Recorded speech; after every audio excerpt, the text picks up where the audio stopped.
जी आ रही है। Mic off कर लो, माइक ऑफ कर लो। मेरा टॉपिक है संघ लोक सेवा आयोग। जैसे कि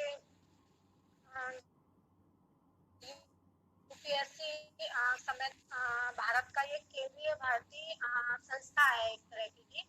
और इसमें संवैधानिक निकाय है, तो मतलब इसकी चर्चा जो की गई है संविधान में, वो भाग 14 के आर्टिकल 315 से लेकर के 323 तक में इसकी चर्चा की गई है। तो इसकी संरचना की बात करें तो इसमें एक अध्यक्ष होता है और अन्य सदस्य होते हैं। लेकिन इसमें कहीं भी संविधान में इसकी संख्या, सदस्यों की संख्या का जिक्र नहीं किया गया है। ये राष्ट्रपति पर छोड़ दिया गया है। ज्यादातर इसमें जो सदस्य होते हैं वो 9 से 11 तक होते हैं, अध्यक्ष समेत 9 से 11 तक इसमें सदस्य होते हैं। अगर इसकी योग्यता की बात करें तो योग्यता का वर्णन भी संविधान में उल्लिखित नहीं है। लेकिन सदस्यों को, मतलब आधे सदस्यों को भारत सरकार या राज्य सरकार के अधीन 10 वर्ष तक कार्य करने का अनुभव होना चाहिए। अगर इसमें अगर हम कार्यकाल की बात करते हैं तो इनका कार्यकाल जो है 6 वर्ष या 65 वर्ष, जो भी कम हो उसकी अवधि तक रहता है इनका कार्यकाल।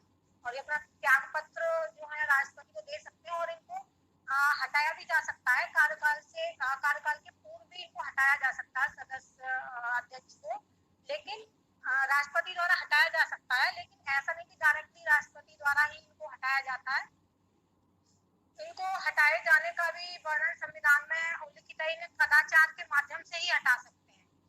तो कदाचार के माध्यम से अगर स्थिति पाई जाती है तो फिर सुप्रीम कोर्ट में इनकी जो जांच होती है, सुप्रीम कोर्ट अगर सुप्रीम कोर्ट जो है, जो भी मतलब देखता है, जांच में सही पाया जाता है या नहीं सही पाया जाता है, तो वो फिर राष्ट्रपति को बताते हैं। तो राष्ट्रपति उस आधार पर उसको हटाता है। अगर सही पाया जाता है तो उसको हटाता है। लेकिन जो भी सुप्रीम कोर्ट की जो होती है परमिशन, वो उसको उसके ऊपर बाध्यकारी होती है राष्ट्रपति के ऊपर।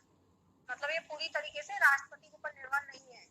अगर हम इसमें बात करें तो इसका, अगर थोड़ी सी आर्टिकल के बारे में अगर हम बात कर लेते हैं तो जो 315 में जो दिया गया है संघ तथा राज्यों के लिए लोकसभा की, वो सॉरी, ये संघ तथा राज्यों के लिए लोक सेवा आयोग की इसमें स्थापना का जिक्र किया गया है। 316 में इनकी नियुक्ति और कार्यकाल के बारे में वर्णन किया गया है, और 317 में बर्खास्तगी और निलंबन के बारे में बताया गया है, और 318 जो है वो सेवा शर्तों संबंधी नियम बनाने की शक्ति प्रदान करता है। 319 में जो है इसमें पुनर्नियुक्ति पर रोक की बात कही गई है। जैसे कोई अध्यक्ष है, अगर अध्यक्ष या सदस्य जो है उनका कार्यकाल जो फिनिश हो जाता है, तो अध्यक्ष तो किसी भी नियोजन में जाने का पात्र नहीं होता। लेकिन सदस्य जो है वो राज्य लोक सेवा आयोग का अध्यक्ष बन सकता है या फिर संघ लोक सेवा आयोग का अध्यक्ष बन सकता है, लेकिन वो किसी अदर नियोजन का पात्र नहीं है। तो ये जो बात बोली गई है आर्टिकल 319 में बोली गई है। 300 आर्टिकल जो है 320 में यूपीएससी के कार्य के बारे में बोला गया है। 321 में उनका विस्तार है कार्यों का। 322 में उनके खर्चे वगैरह से रिलेटेड है, और 323 में जो है वो आयोग का प्रतिवेदन के बारे में बात करता है। जैसे कि हर साल 1 साल बाद जो है आयोग राष्ट्रपति को प्रतिवेदन सौंपता है, अपनी रिपोर्ट सौंपता है। राष्ट्रपति फिर उसको संसद के सामने पेश करता है। तो ये इसके जो है वो है। और इसमें जो इसके कार्य जो है यूपीएससी के कार्य के बारे में बात कर लेते हैं। ये अखिल भारतीय सेवाओं, केंद्रीय सेवाओं व केंद्र शासित प्रदेशीय लोक सेवाओं के लिए नियुक्ति का आयोजन, मतलब उनकी परीक्षाओं का आयोजन करता है। नियुक्ति के लिए परीक्षाओं का आयोजन करता है। और अगर दो राज्य चाहे तो ये उनके लिए संयुक्त भर्ती की योजना प्रवर्तन करने में सहायता भी करता है। और इसमें जो इसकी लिमिटेशन है, कुछ इसकी सीमाएं हैं यूपीएससी की, जो इसके अखात क्षेत्र से बाहर है। जैसे कि पिछड़ी जाति की नियुक्तियों पर आरक्षण देने के मामलों में इसको अधिकार नहीं है। सेवाओं में पदों पर नियुक्ति के लिए अनुसूचित जाति, अनुसूचित जनजाति के के दावों को ध्यान रखने हेतु आयोग या प्राधिकरण की अध्यक्षता या सदस्यता उच्च राजनयिक पद जो होते हैं और बाकी के ग्रुप डी के अधिकतर चयन से संबंधित मामलों में इसके अधिकार क्षेत्र से बाहर होते हैं। तो ये कुछ यूपीएससी की सीमाएं थी जिनमें इसको अधिकार नहीं है। और इसमें हम अगर बात करें इसकी ऐतिहासिक पृष्ठभूमि की अगर बात कर लेते हैं तो ये भारत शासन अधिनियम 1919 के अधीन ये अक्टूबर 1926 में इसकी स्थापना की गई थी, लेकिन तब इसको लोक सेवा आयोग के नाम से जाना जाता था, लेकिन स्वतंत्रता प्राप्ति के बाद इसको ई प्राधिकरण के रूप में और संघ लोक सेवा आयोग के रूप में इसको अपनाया गया था। तो यही आज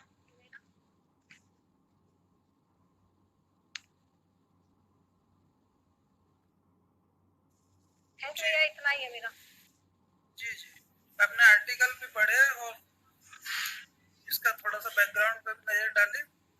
अच्छा, इसमें थोड़ा सा ये बताइए किस वर्ष से भारतीय सिविल सेवा परीक्षा का आयोजन भारत में होने लगा? किस वर्ष से सिविल सेवा परीक्षा का आयोजन? पहले तो ये मतलब भारत में नहीं होता था, ब्रिटेन में। हाँ, तो ये 1900 हाँ, ब्रिटेन इंग्लैंड में मतलब वो लोग कराते थे, लेकिन 1926 से होने लग गया था। नहीं, 22 IPS 1922 है। कोई नहीं हाँ, कोई नहीं। और जो सत्येंद्रनाथ टैगोर जो पहले भारतीय थे जिन्होंने सिविल परीक्षा पास की थी, किस वर्ष की थी? जी जी, किस वर्ष की थी? नहीं पता मुझे। कोई नहीं 1864 में की। चलो ठीक है, आपने ठीक से मतलब ये इसका आर्टिकल भी पढ़े और इसका बैकग्राउंड पे भी नजर डाली। ठीक है, धन्यवाद जी। नेक्स्ट राहुल जी, आप जुड़े हुए हैं?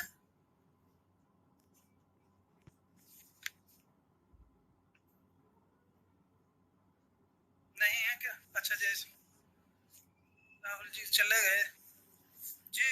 अच्छा, राहुल जी भी नहीं है। और जी विकास जी, आप शुरू कीजिए। जी,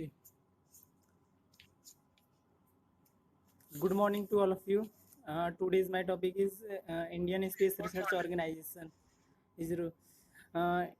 India decided to go to space when Indian National Committee for Space Research, it means INCOSPAR, was set up by the government of India in 1962 with the visionary of Dr. Vikram Sarabhai in its him. INCOSPAR set up the Thamba Equatorial Rocket Launching Station, which is known as TERLS, in Thiruvananthapuram for the upper atmospheric research. Indian Space Research Organization, formed in 1969, superseded the erstwhile INCOSPAR. Vikram Sarabhai, having identified the role of importance of space technology in a nation's development, provided ISRO the necessary direction to function as an agent of development. Indian Space Research Organization then embarked on its mission to provide the nation space-based services and to develop the technologies to achieve the same independently. Throughout the years, ISRO has upheld its mission of bringing space to the service of the common man, to the service of the nation. In the process, it has become one of the 6 largest space agencies in the world. Indian Space Research Organization maintains one of the largest fleet of communication satellites, INSAT, and remote sensing IRS satellites that cater to the ever-growing demand for fast and reliable communication and Earth observation. Respectively, ISRO develops and delivers application-specific satellite products and tools to the nation, broadcasts communications, weather forecasts, disaster management tools, geographic information system, which is known as GIS, cartography, navigation, telemedicine, dedicated distance education satellites being some of them. To achieve complete self-reliance in terms of these applications, it was essential to develop cost-efficient and reliable launch systems, which took shape in the form of the Polar Satellite Launch Vehicle (PSLV). The famed PSLV went on to become a favored carrier for satellites of various countries due to its reliability and cost efficiency. Promoting unprecedented international collaboration, the Geosynchronous Satellite Launch Vehicle (GSLV) was developed keeping in mind the heavier and more demanding geosynchronous communication satellites. Apart from technological capability, Indian Space Research Organization has also contributed to science education in the country. Various dedicated research centers and autonomous institutions for remote sensing and astronomy are located in different cities of India, such as Chandigarh. In Chandigarh, there is one center, and in Jodhpur, one center, in Udaipur, one center, and Ahmedabad has 3 centers of ISRO, in Mount Abu, and Bhopal, Mumbai, uh, Hassan, Bangalore, and Aluva.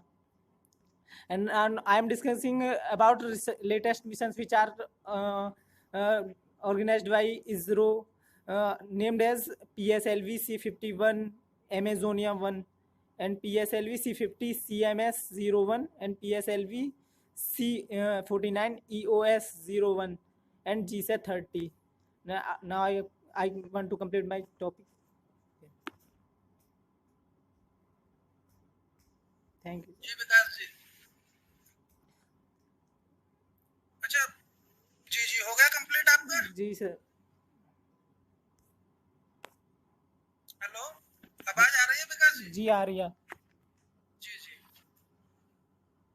ISRO ने हाल ही में एक oxygen concentrator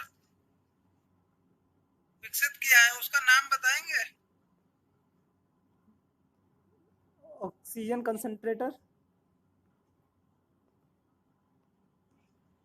अभी Covid के time में ही किया है। जी sir, उसके बारे में मुझे नॉलेज नहीं है अभी। अच्छा अच्छा, कोई नहीं, वो श्वास है, श्वास, उसका नाम है श्वास। वो ऑक्सीजन कंसंट्रेटर है और इसने 3 वेंटिलेटर भी लॉन्च किए हैं अभी थोड़े टाइम पहले ही, हाल ही में। उनके तीनों के नाम है, एक प्राण है, एक है नॉन इन्वेसिव वेंटिलेटर और तीसरा वायु है। हाँ, मतलब तीनों के नाम है उनके, ये इसके अभी लॉन्च किए हैं इन्होंने। अच्छा, इनका जो भारत का अपना अंतरिक्ष स्टेशन का जो मतलब लक्ष्य है वो कब तक का है? क्या सर, रिपीट करिए। इसरो का, जी जी जी, इसरो का जो है मतलब भारत का अंतरिक्ष स्पेस स्टेशन का लक्ष्य किस वर्ष तक का है? आई थिंक 2022 तो चल ही रहा है। अंतरिक्ष स्पेस स्टेशन पूछ रहा हूँ मैं। सर इसके बारे में नॉलेज नहीं है। 2030 का है। ठीक है, 2030 तक है, मतलब अपना अंतरिक्ष स्पेस स्टेशन स्थापित करना है। 2030 तक का लक्ष्य रखा है इसको।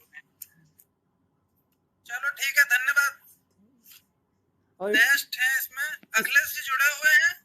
इसके चेयरमैन, जी जी आप शुरू कीजिए। इसके चेयरमैन है के शिवान, डॉक्टर के शिवान, इसरो के। हाँ हाँ हाँ, जी जी बहुत सही। जी अखिलेश जी आप शुरू कीजिए। जी सर, वैसे मेरा सर यूपीएससी टॉपिक था सर, आपके द्वारा मुझे सेबी टॉपिक दिया गया था, तो सर मैं उसे ही कंटिन्यू करूंगा सर। जी सेबी है आपका टॉपिक, आप बोलिए। एक्सिस बोर्ड ऑफ इंडिया, इसका सर इंग्लिश में कहते हैं, और वैसे हिंदी में सर भारतीय प्रतिभूति विनिमय बोर्ड कहा जाता है सर। सर भारतीय पृथ्वी विनिमय बोर्ड सेबी के अधिनियम 1992 के द्वारा सर 12 अप्रैल 1992 को गठित हुआ। यह एक वैधानिक संस्था है। जी सर, वैधानिक संस्था वो होती है सर जो कानूनों के द्वारा पारित की जाती है।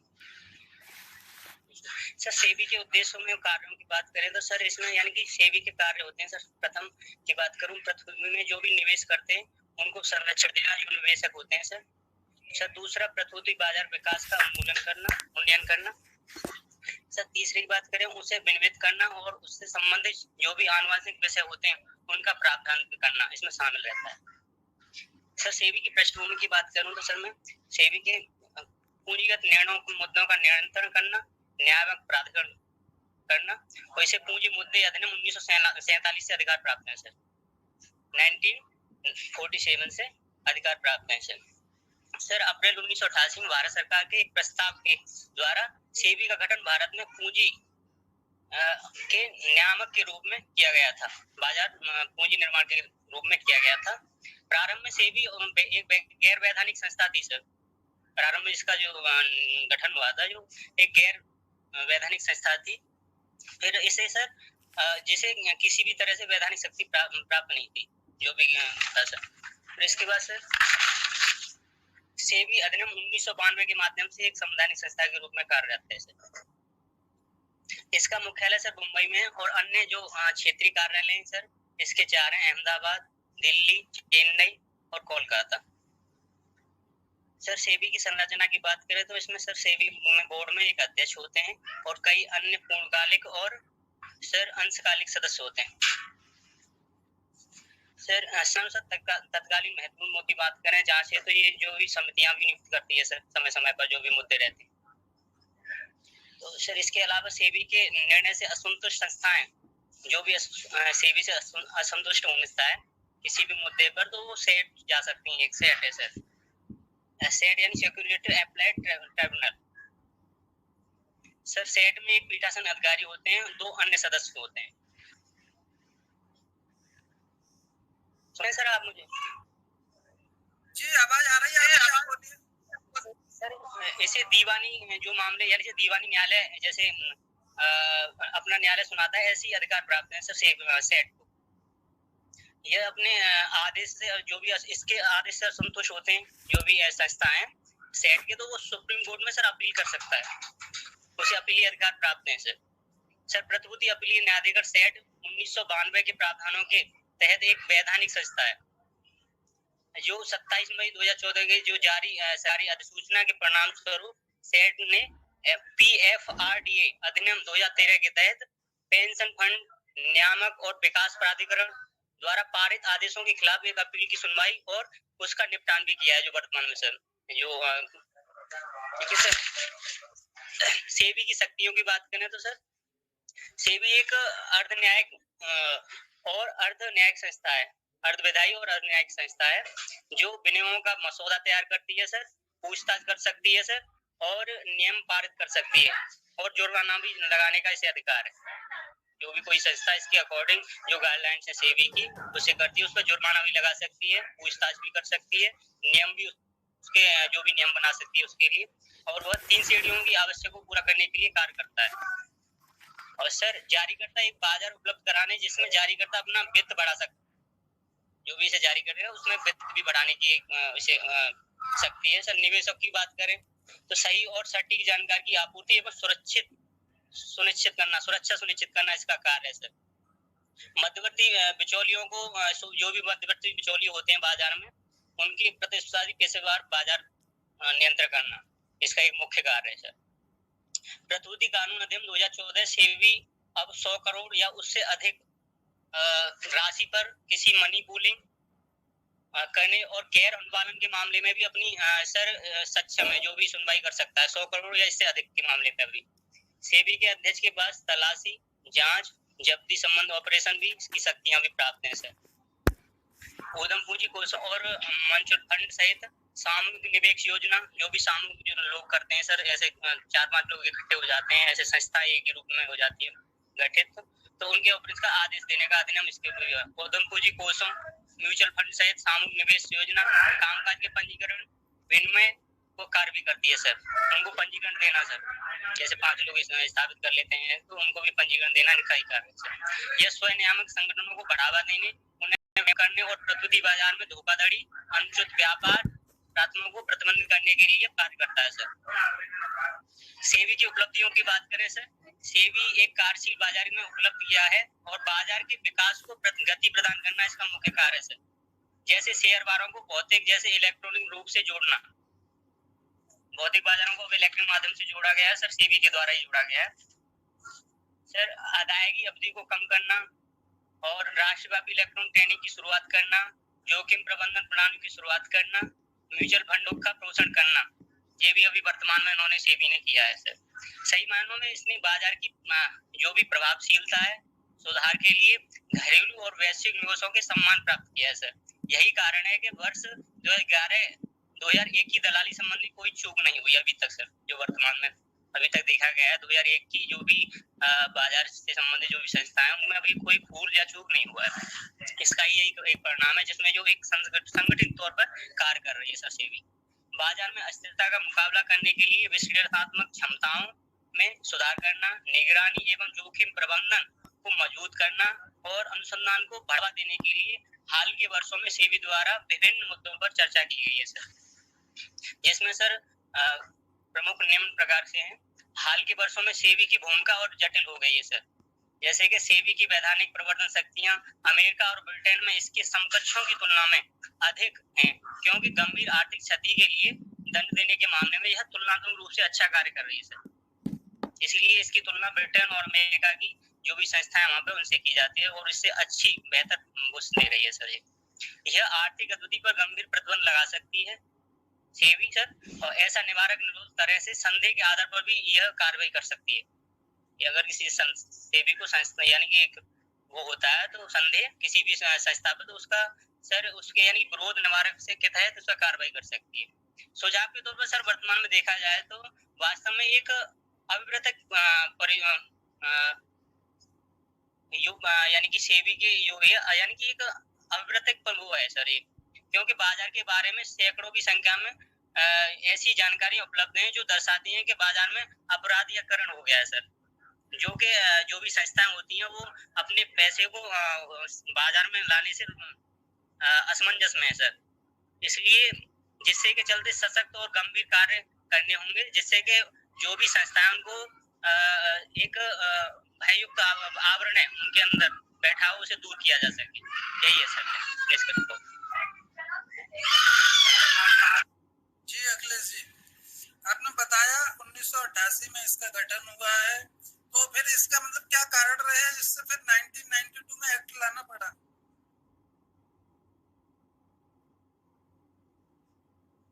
माइक ऑफ है आपका। 1992 अधिनियम के द्वारा ही गठित हुआ है सर ये। नहीं, आपने 1988 में बताया इसका गठन प्राप्त हुए थे जी। पहले गठन हुआ है, बाद में 1992 में एक्ट आया है इसका। आपने जो पढ़ा है वो वही है जो मैंने नोट किया, तो मैं वही पूछ रहा हूँ क्या कारण थे कि इसमें बाद में एक्ट लाना पड़ा? जी सर, ऐसा था कि जो एक संयुक्त तौर पर नहीं था सर। पहले इसमें जो भी सदस्य होते थे उन्हें काफी अधिकार प्राप्त नहीं थे। जो संस्थाएं थी उनकी बुनियादी आवश्यकता थी, उनकी समस्या थी, उनको दूर करने में एक पूर्ण रूप से वो नहीं था सर, क्योंकि एक गैर संवैधानिक संस्था थी ये, इसे ज्यादा अधिकार प्राप्त नहीं थे। ये ठीक है, जी जी, अभी इसका मुख्य कारण ये था जो मार्केट में धोखाधड़ी और स्कैम सामान्य, जो आपने सुना होगा हर्षद मेहता जो स्कैम है 1992 का, उसी के बाद ये एक्ट आया था। तो उस समय इसके अध्यक्ष कौन थे सेबी के? जब वो हर्षद मेहता कांड हुआ था तब कौन थे इसके अध्यक्ष? सर सेबी के जी जी, जब मुझे नहीं 1992। अच्छा, जी भी राम थे। जी भी चलिए ठीक है, धन्यवाद, आपने पढ़ा। और नेक्स्ट बबीता जी है। अच्छा, वो लेफ्ट कर गई क्या अभी? चलो कुछ नेटवर्क इशू होगा, दोबारा आएंगे। पूनम जी आप शुरू कीजिए, आपका नंबर है। पूनम त्रिपाठी है जी पूनम जी। Okay sir.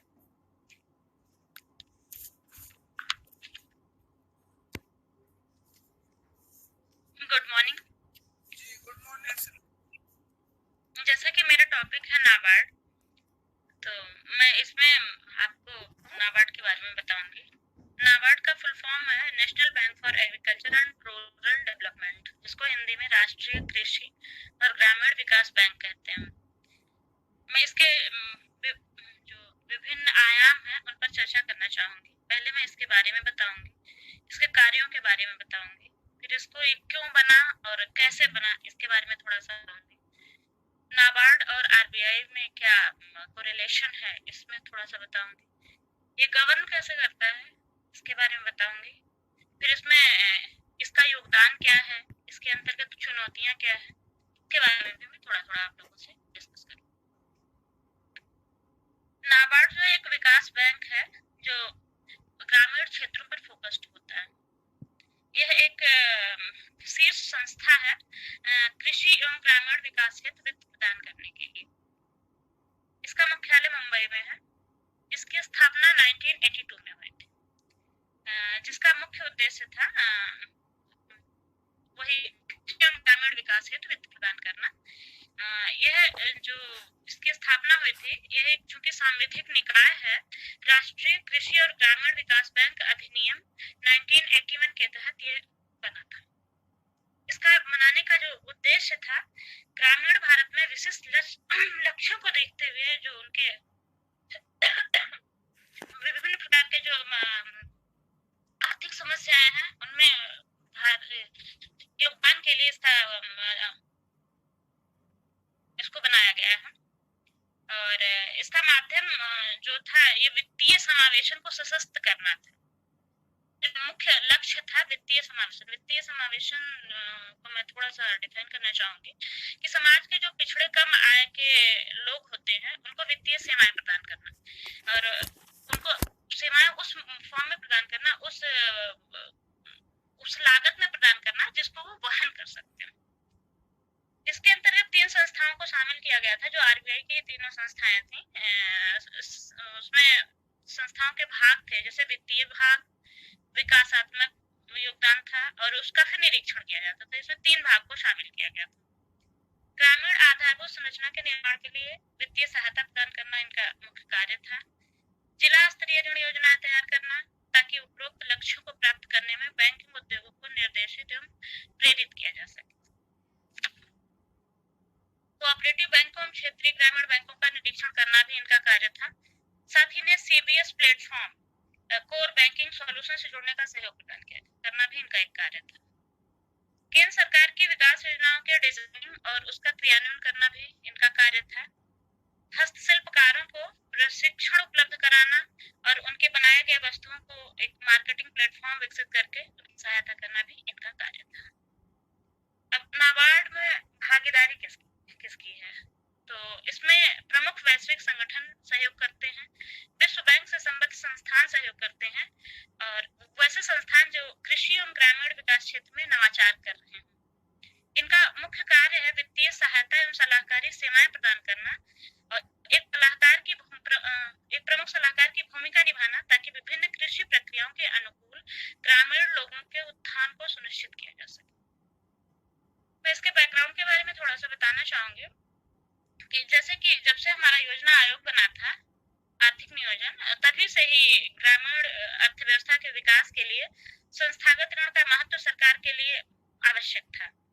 तो उसी परिप्रेक्ष्य में ही 1979 में भारत सरकार के आग्रह पर रिजर्व बैंक द्वारा कृषि एवं ग्रामीण विकास के लिए संस्थागत ऋण की व्यवस्था की समीक्षा करने के लिए एक समिति का गठन किया गया था, जिसके अध्यक्ष उस टाइम योजना आयोग के सदस्य थे एक बी शिवरमन। उन्होंने इसकी अध्यक्षता की थी। एक समिति द्वारा ग्रामीण विकास से जुड़े ऋण संबंधी मुद्दे पर ध्यान केंद्रित करते हुए एक संगठनात्मक उपकरण की आवश्यकता को बतलाया गया था और जिसके परिणाम स्वरूप ही 1981 में वो अधिनियम आया था और उस 1982 में राष्ट्रीय ग्रामीण विकास अधिनियम जो उसी के 81 के तहत ही नाबार्ड की स्थापना करी गई थी।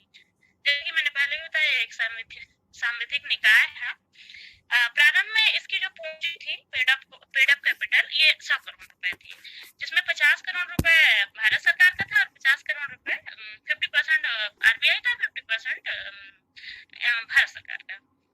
नाबार्ड से पहले आरबीआई ही भारतीय ग्रामीण अर्थव्यवस्था को ऋण प्रदान करने की सुविधा जो देता था उसका था आरबीआई। उसी के अंतर्गत ही नाबार्ड को शीर्ष विकास वित्तीय संस्था बनाया गया। हालांकि आरबीआई का ही एक विस्तार है नाबार्ड, जो ग्रामीण एवं कृषि क्षेत्र में काम करता है। जब ये आ चुकी है, आरबीआई का ही एक उत्तराधिकारी के तौर पे है, तो आरबीआई ने अपनी 3 संस्थाओं को इसके बनाने में शामिल किया था, जो थी कृषि ऋण विभाग, दूसरा था ग्रामीण योजना एवं क्रेडिट सेल, तीसरा था कृषि पुनर्वित्त एवं विकास कॉर्पोरेशन। नाबार्ड में अभी हाल ही में 2017 में इसमें संशोधन किया गया था और ये 2018 में पारित हुआ था। तो इसमें जो संशोधन हुआ था, तो पहले तो इसमें पूंजी के बेस पे संशोधन हुआ था। जैसे कि नाबार्ड की पूंजी में थोड़ी बढ़ोतरी की गई थी। जब शुरुआत में ये बना था तो 100 करोड़ रुपए था इसका प्रारंभिक पूंजी, और उसमें आरबीआई और भारत सरकार सहमति से 5,000 करोड़ रुपए तक बढ़ा सकते थे। अभी जो रिसेंटली इसमें 17 में संशोधन हुआ है, तो इसको ये 30,000 करोड़ रुपए तक बढ़ा सकते हैं। तो इन्होंने एक और जो बढ़ाया है, उसमें केंद्र सरकार को भारतीय रिजर्व बैंक के हिस्से का हस्तांतरण इन्होंने कर दिया है 51%। उसके बाद सूक्ष्म, लघु एवं मध्यम उद्यम भी इसमें संशोधन के तहत शामिल किया गया है। जो 1981 के तहत 20 लाख रुपए तक के निवेश वाले उद्यमों को मशीनरी और संयंत्रों के लिए ऋण एवं दूसरी सुविधाएं उपलब्ध। संशोधन के बाद मैन्युफैक्चरिंग क्षेत्र में 10 करोड़ रुपए और सेवा क्षेत्र में 5 करोड़ रुपए तक के निवेश वाले उद्यमों को इसमें शामिल कर लिया गया। 1981 में लघु उद्यमों के विशेषज्ञों को नाबार्ड के निदेशक बोर्ड और सलाहकार परिषद में शामिल किया जाता था, और लघु स्तरीय छोटे एवं विकसित क्षेत्र नाबार्ड से वित्तीय सहायता प्राप्त करते थे। लेकिन एमएसएमई को भी इसमें शामिल कर लिया गया है। नाबार्ड और आरबीआई में क्या रिलेशन है उसको मैं बताऊंगी। आरबीआई, जैसा कि हम सबको मालूम है, देश का केंद्रीय बैंक है। इसका कार्य है बैंकिंग व्यवस्था का नियमन करना। जैसे कि पता है, ये बैंकों का बैंक कहा जाता है। आरबीआई बैंकिंग विनियमन अधिनियम 1949 के तहत विभिन्न बैंकों संस्थाओं का पर्यवेक्षक भी है। तो आरबीआई द्वारा ही नाबार्ड के निदेशक बोर्ड के लिए 3 निदेशकों की नियुक्ति करी जाती है, और नाबार्ड क्षेत्रीय ग्रामीण बैंकों एवं राज्य कोऑपरेटिव बैंक द्वारा नई शाखाओं को खोलने, निजी बैंकों को लाइसेंस के मुद्दे पर आरबीआई को अनुशंसा करता है। ये गवर्न कैसे करता है, इसके बारे में मैं आपको बताना चाहूंगी कि इसमें निदेशक बोर्ड होते हैं। निदेशक बोर्ड बनाए जाते हैं, और बोर्ड निदेशक जो होते हैं वो नाबार्ड के मामलों का नियंत्रण करते हैं। इनका जो निदेशकों का चुनाव एवं नियुक्ति जो है, वो भारत सरकार द्वारा नाबार्ड अधिनियम के अंतर्गत करी जाती है। इसमें आरबीआई शामिल होता है, उसमें जो अन्य शेयर धारक होते हैं वो शामिल होते हैं, केंद्र सरकार द्वारा नियंत्रित संस्थाएं शामिल होती हैं, और केंद्र सरकार स्वयं भी शामिल होता है। तब ये निदेशक बोर्ड का गठन होता है। इसके अंतर्गत एक अध्यक्ष होते हैं और 3 निदेशक होते हैं। ये चारों लोग ग्रामीण अर्थव्यवस्था, ग्रामीण विकास, ग्रामीण लघु एवं कुटीर उद्योग एवं अन्य ग्रामीण योजनाओं से संबंधित सभी मामलों के विशेषज्ञ होते हैं। ये जो बोर्ड निदेशक हैं, ये एक कार्यकारी समिति का गठन भी कर सकते हैं, जिनका मुख्य कार्य होता है निदेशकों की संख्या का निर्धारण करना, और उनके जो इंटरनल मामले होते हैं, उनके इंटरनल कार्यों के प्रबंधन के लिए ये एक कार्यकारी समिति का गठन भी कर सकते हैं। अब नाबार्ड का योगदान क्या है, इसके बारे में हम बताऊंगी। इसमें 3 योगदान इनका मुख्य रूप से है। एक वित्तीय योगदान है, दूसरा विकासात्मक योगदान है, और तीसरा फाइनेंशियल क्षेत्र में का योगदान।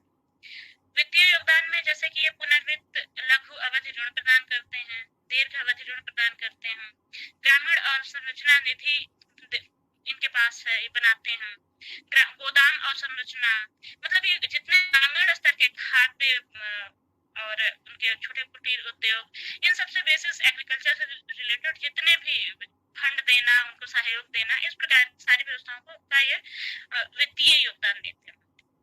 विकासात्मक योगदान में जैसे इन्होंने किसान क्रेडिट कार्ड बनाया है, 1998 किसान क्रेडिट कार्ड बना, रुपए किसान कार्ड 2011 में ये लेकर आए, आदिवासी विकास कार्यक्रम भी इन्होंने बनाया, जलवायु तन्य कृषि भी इनके अंतर्गत आता है, और प्राकृतिक संसाधन प्रबंधन पर अम्ब्रेला कार्यक्रम भी इन्होंने स्टार्ट किया है 2007 में। फिर माइक्रो फाइनेंस क्षेत्र में इनका योगदान जो है, नाबार्ड ने जो 1992 में स्वयं सहायता समूह बैंक से जोड़ करके बनाया है, उसी के परिप्रेक्ष्य में 2015 में 15 मार्च 2015 को एक ई शक्ति कार्यक्रम लाया गया,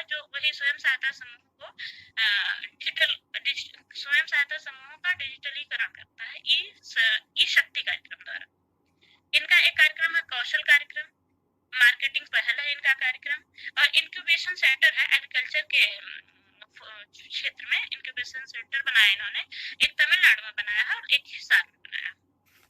अब इनके कार्यों के अंतर्गत कुछ चुनौतियां भी सामने आती हैं। जैसा कि हम सभी को मालूम है कि ये आरबीआई का उत्तराधिकारी के रूप में नाबार्ड आया है। तो जब ये बना था तो इसके तीन मेन, वही बताया था मैंने अभी, तीन मेन थे जो फाइनेंशियल, जो तीन लोगों का उसमें सहयोग था जब ये बना था। जैसे कृषि ऋण विभाग थे, ग्रामीण योजना क्रेडिट, तो सभी लोगों का, इन तीनों के जो ये कार्य संस्कृति है, प्रकृति और विकास ओरिएंटेशन को भी साझा करता है, उसके प्रति उत्तरदायी है, उनको साथ लेकर चलता है, जिसकी वजह से कहीं ना कहीं थोड़ा बहुत कॉन्फ्लिक्ट भी आ जाता है। बाजार उधारी चूंकि इनकी बढ़ती ही रहती है, लगभग 80% लोगों को कर्जा देता है, ऋण देता है। इसकी वजह से वित्त पोषण की लागत है ये भी बढ़ती है, बहुत ज्यादा इसमें बढ़ोतरी होती है। उत्तर पूर्वी राज्यों को नाबार्ड के क्रेडिट फंड का हिस्सा बहुत कम मिलता है, और उग्रवाद जो ग्रामीण क्षेत्र हैं, उग्रवाद प्रभावित राज्यों तक बैंकों की पहुंच ही उन लोगों की काफी कम होती है, जिसकी वजह से वो ये सुविधा नहीं उठा पाते। बहुत सारे लोग हमारे ग्रामीण परिवेश में आज भी हैं जिनको कुछ ये सब पता ही नहीं होता है, इसके बारे में अवेयर भी नहीं। मैं कंक्लूड करना चाहूंगी कि भारत में, जैसे कि हम सभी को पता है, 75% लोग कृषि पर निर्भर हैं। तो इनमें ग्रामीण संरचना में निवेश भी बढ़ाने की बहुत जरूरत है। तो उसमें नाबार्ड एक बहुत बड़ा योगदान करता है, बहुत ज्यादा ये ग्रामीण अवसंरचना में निवेश करता है, जिसके कारण ग्रामीण सामाजिक आर्थिक स्थिति बेहतर हो रही है, बढ़ रही है, जीवन की गुणवत्ता बढ़ रही है और लोगों में आय भी बढ़ती जा रही है। क्योंकि नाबार्ड ग्रामीण भारत के आर्थिक सामाजिक सशक्तिकरण एवं गरीबी कम करने हेतु एक समर्पित प्रयास है, इसलिए बहुत ही ज्यादा जरूरी है। Thank you. मेरा इतना ही था। जी पूनम जी, धन्यवाद। इसका वर्तमान अध्यक्ष कौन है नाबार्ड? वर्तमान अध्यक्ष तो याद नहीं है अभी। अच्छा, पॉइंट देख नहीं पाए? कोई नहीं, गोविंद चिंतालू है, कोई दिक्कत नहीं है। चलो ठीक है जी। राहुल जी जुड़े हुए हैं? कौन है? रोहित? राहुल जी? जी राहुल जी, आप शुरू कीजिए। इधर बीच में मेरा नेटवर्क इशू हो गया था, हाँ, शायद वही टेक्निकल कारण से आप चले गए थे। कोई नहीं, आप शुरू कीजिए। जी सर, मेरा टॉपिक है IRDAI, insurance regulatory and development authority of India. सुन पा रहे हैं सर? जी, आपकी आवाज आ रही है, आप बोलिए। सर, अगर इसके कार्य की बात करें तो इसका कार्य है बीमा पॉलिसी धारक जो है उनके हितों की रक्षा करना, और ये सर बीमा उद्योग को क्रमबद्ध विनियमन और संवर्धन, जो आकस्मिक मामले होते हैं उन सब पर काम करता है। सर इसका मुख्यालय जो है वो हैदराबाद में है, और इसकी स्थापना जो है संसद के अधिनियम IRDA अधिनियम 1999 द्वारा की गई थी। और सर अगर बात करें तो इसमें जो है सन 2000 से पहले भारत सरकार मल्होत्रा, वो जो है इसकी स्थापना जो की गई थी, मल्होत्रा समिति जो थी उसकी सिफारिश पर की गई थी, क्योंकि उससे पहले 2000 से पहले भारत सरकार इसे स्वयं ऑपरेट करती थी। और सर ये जो है IRDAI insurance company operate in India जो है इनको देखती है, और इंश्योरेंस एजुकेटर्स जो होते हैं इनको देखती है, और लाइफ इंश्योरेंसर जो होते हैं उनको देखती है, और स्वयं IRDAI को मिनिस्ट्री ऑफ फाइनेंस देखता है।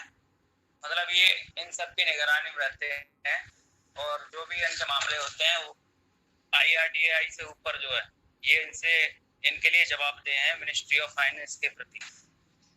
डिपार्टमेंट ऑफ फाइनेंस, कई सारे डिपार्टमेंट हैं जो कि IRDAI से ऊपर हैं, जैसे governing body of insurance council है, टैरिफ एडवाइजरी कमेटी है, लाइफ इंश्योरेंस काउंसिल है, इंश्योरेंस एसोसिएशन ऑफ इंडिया है, जनरल इंश्योरेंस ऑफ काउंसिल है।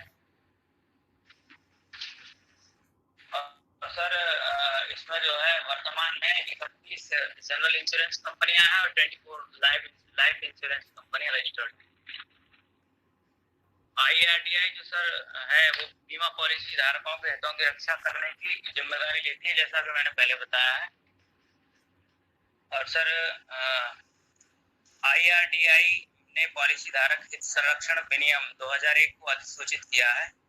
और अगर सर बात करें कि इसे क्यों किया गया है, तो पॉलिसी प्रस्ताव दस्तावेज की समझ परक भाषा जो है, मतलब पॉलिसी जो भी कस्टमर लेता है तो ऐसी लैंग्वेज होनी चाहिए बीमा कंपनी की जो कि उसको शर्तें और कंडीशन सारी समझ में आनी चाहिए।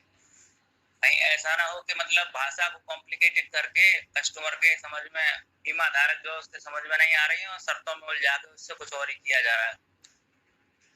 दूसरा सर, जीवन और गैर जीवन दोनों संबंधी जो दावा प्रक्रिया है और शिकायत निवारण तंत्र की स्थापना, दावों का शीघ्र निपटान और पॉलिसी धारकों की सेवा इत्यादि, इन सब चीजों को ध्यान में रखते हुए ये जो पॉलिसी धारक हित संरक्षण विनियम 2001 जो है वो अधिसूचित किया गया है। और सर दूसरा, जो बीमा कंपनी पॉलिसी के लाभ, मार्जिन, शर्तों का खुलासा करना इसका काम है। और बीमा कंपनी सही विज्ञापन निकाले, मतलब पॉलिसी धारक भ्रमित ना हो, इन सब चीजों का ध्यान रखता है। और सर अगर इसके इतिहास की अगर बात की जाए तो बीमा उद्योग में पहले 26% विदेश निवेश था, तो इसको बढ़ा करके 49% कर दिया गया है। लेकिन वर्तमान में 100% निवेश के लिए मतलब अनुमति दे दी गई है गवर्नमेंट उसकी IRDAI की तरफ से। और सर 1993 में जो है श्री RN मल्होत्रा के नेतृत्व में एक समिति बीमा क्षेत्र सुधार करने हेतु इसका सेटअप किया गया था। और सर इसके मतलब स्ट्रक्चर की अगर बात करें तो इसमें जो है IRDAI की धारा 4 के अनुसार बीमा विनियामक विकास प्राधिकरण संपादन जो संसद के एक अधिनियम द्वारा गठित किया गया था, ये जो है मतलब इसका स्ट्रक्चरल जो है। और सर प्राधिकरण की जो संरचना है उसमें 10 लोग हैं, जिसमें एक अध्यक्ष है जो वर्तमान में सुभाष चंद्र कुटिया करके हैं। और सर 5 पूर्णकालिक सदस्य हैं, जिनमें M Ram Prasad, M Roy Chaudhary, DD Singh और करके 4 अंशकालिक सदस्य हैं sir, Anup Vardhaman, SB Mathur, VK Gupta, Subodh K और R अग्रवाल। सर अध्यक्ष की और इनकी पूर्णकालिक अध्यक्ष और अंशकालिक अध्यक्ष सदस्य, अगर इनके कार्यकाल की बात करें और इनके मतलब जो कार्यकाल है और इनके काम क्या है, तो इनमें सर जो है 5 वर्ष के रहते हैं जो अध्यक्ष हैं। 5 वर्ष सर 5 वर्ष में जो है अध्यक्ष पुनर्नियुक्ति के पात्र भी होते हैं। मतलब ये नहीं कि 5 वर्ष के बाद इनकी पुनर्नियुक्ति नहीं हो सकती है, लेकिन उसमें कंडीशन ये रहती है कि अगर से ऊपर अगर उम्र हो चुकी तो वो अप्लाई नहीं कर सकते। अंशकालिक सदस्य भी 5 वर्ष के लिए होते हैं और पुनर्नियुक्ति के पात्र ये नहीं होते हैं। और सदस्य जो है ये अपना कार्यकाल पूर्ण होने से पहले इसको त्याग सकते हैं, लेकिन इसके लिए इनको केंद्र सरकार को 3 माह पहले सूचित करना पड़ेगा। सर हटाने की और कार्यकाल संबंधी जो शर्तें हैं उसमें यह है कि सर दिवालिया घोषित हो जाए अगर तब हटाए जा सकते हैं, और अपराध में दोषी पाए जाएं तब हटाए जा सकते हैं। जनहित के विरुद्ध अगर पद का दुरुपयोग कर रहे हैं तब भी हटाए जा सकते हैं, और अगर उसने वित्तीय स्थिति किसी कंपनी का अधिग्रहण कर लिया है तब भी हटाए जा सकते हैं। और सर अगर भूमिका और इनके कार्य की बात करें तो पंजीकरण संशोधन, नवीनीकरण और वापसी, निलंबन, अयोग्य होने पर पंजीकरण रद्द करना, इन सब कामों को ये लोग देखते हैं। बीमा दावे का निपटारा करना और बीमा योग्य ब्याज दर बीमा धारक को जो कस्टमर ले रहा है पॉलिसी उसको प्रोवाइड की जा रही है नहीं की जा रही है। कहीं ऐसा तो नहीं है कि कंपनियां उनके साथ धोखाधड़ी कर रही हैं। इन सब चीजों पर नजर रखने का इनका काम है और इनके संबंधित मामले सुलझाने का।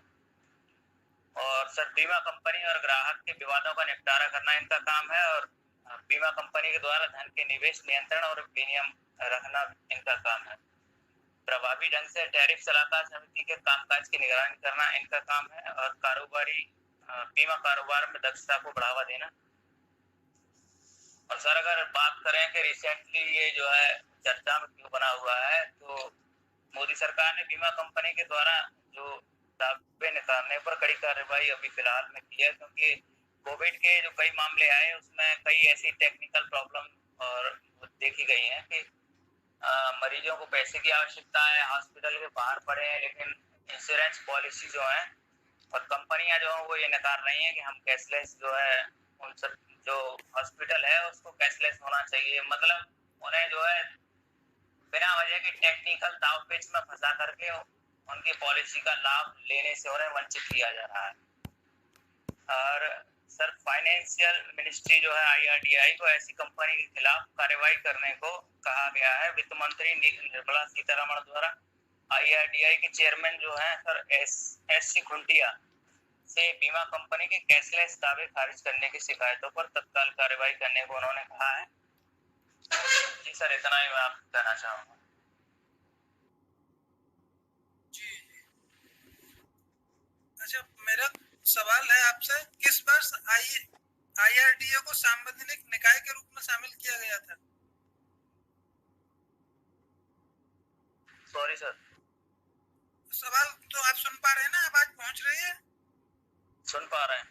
जी जी जी, कोई नहीं, कोई दिक्कत नहीं है, वो पॉइंट छूट गया होगा। सन 2000 में किया गया था। जी धन्यवाद राहुल जी। जी थैंक यू। जी जी, नेक्स्ट इसमें और तो अच्छा अभी हम लोग जुड़े हुए हैं, सब हो गया। मैं अपना शुरू करता हूँ, मेरा रह गया है, बाकी फिर हम लोग कंक्लूड करेंगे, इसे वाइंड अप करेंगे।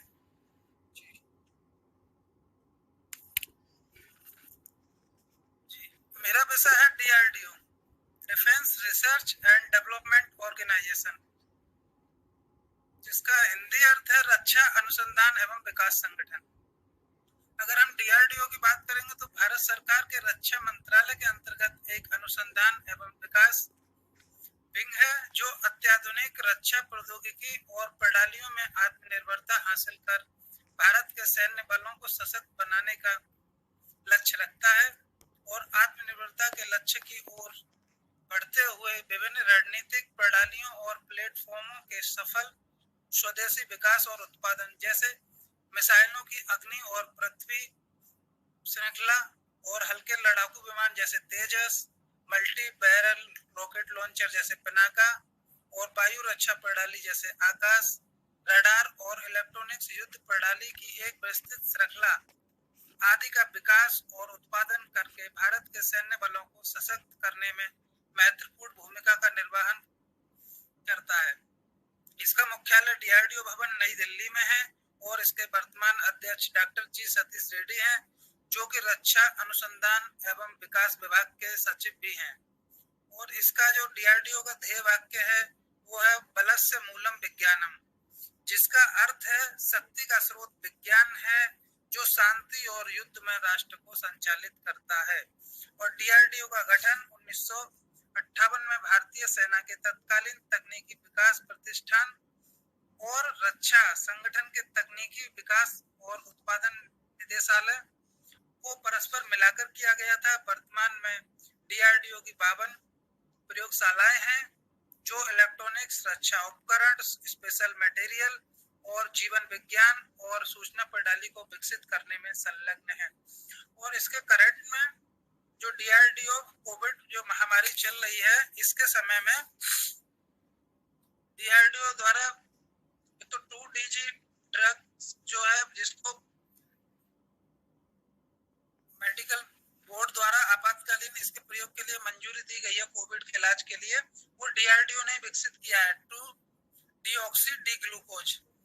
और इसका जो साइंटिस्ट ऑफ द ईयर 2020 का अवार्ड है वो हेमंत कुमार को मिला है, जिन्होंने सफेद दाग, जिसे ल्यूकोडोर्मा कहते हैं, उसकी दवा की खोज की है, जिसे ल्यूको स्किन कहा जाता है, उस दवा की खोज के लिए। और ये DRDO के ही वरिष्ठ साइंटिस्ट हैं, जो कि उत्तराखंड इसके मुख्य कार्यालय है, वहां पे कार्यरत हैं। लगभग पिछले 25 वर्षों से वो वहां पे वनों में मतलब जड़ी बूटियों से दवा की खोज में लगे हुए हैं। उन्होंने 6 दवा और ये इसकी जो सफेद दाग ल्यूकोडोर्मा की दवा है, इसकी खोज की। इसी के लिए इन्हें साइंटिस्ट ऑफ द ईयर 2020 का अवार्ड दिया गया था। और हाल ही में DRDO ने आत्मन विकसित किया है। आत्मन छाती के एक्सरे से कोविड का पता लगाने के लिए आर्टिफिशियल इंटेलिजेंस पे काम करता है ये, तो इससे पता लगाया जा सकता है कोविड की बीमारी का। और हाल ही में कोरोना की कोविड-19 एंटीबॉडी डिटेक्शन किट, जिसका नाम टिपकोवन है, उसको भी हाल ही में इन्होंने विकसित किया है। ये इसी के हाल ही के करंट के इशू हैं इनके।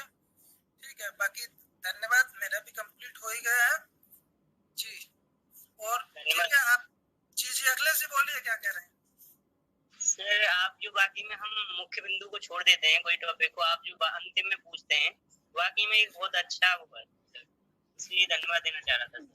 जी वो मैं थोड़ा सा ढूंढ के लाता हूँ करंट के इशू, मैं कोशिश करता हूँ करंट के इशू लेके आऊँ। आप भी ना थोड़ा सा जो भी टॉपिक पढ़ा करो, क्योंकि देखो मैं 2-3 बार से लगातार कह रहा हूँ कि हर बार ये मतलब इसके मुख्यालय और इसके मतलब क्या स्थापना, ये वर्ष अब ये क्वेश्चन नहीं पूछे जाएंगे।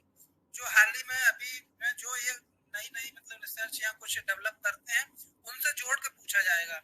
तो मैं भी कोशिश वही करता हूँ, मैं इससे करंट के क्वेश्चन लेके आऊँ पिछले 6-8 महीने के।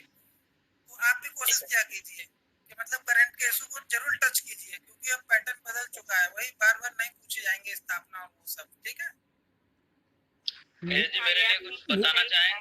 मेरा भी एक क्वेश्चन है नीरज जी। जी विकास जी बोलिए आप।